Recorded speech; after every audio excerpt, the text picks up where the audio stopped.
पिंपरी चिंचवडमध्ये महाराष्ट्र केसरीच्या निमित्तानं कुस्तीच्या आखाड्यासोबत राजकीय आखाडाही रंगतोय।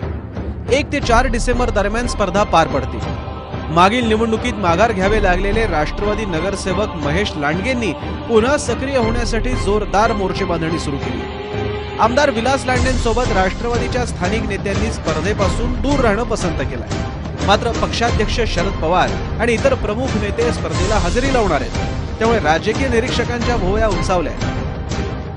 मी गेल्या वेळेस सुद्धा इच्छुक होतो, ह्या वेळेस सुद्धा इच्छुक आहे। माझी गेल्या वेळेस सुद्धा मला आमच्या नेत्यांनी सांगितल्यानुसार मी माघारी, त्यावेळेस सुद्धा माझी पूर्ण तयारी होती आणि ह्या वेळेस सुद्धा माझी पूर्ण तयारी।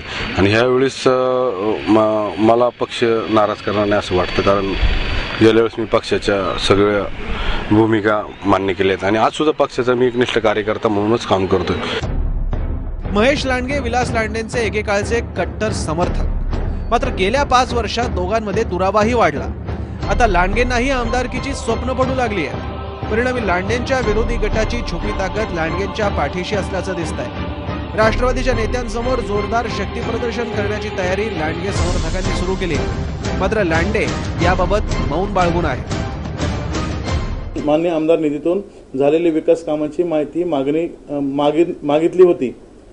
त्यानुसार अप्रभाग स्थापत्य विभागामार्फत सन 2009 पासून आमदार निधीतून कोणतेही विकास काम झालेले नाही, सबब कळावे ही विनंती।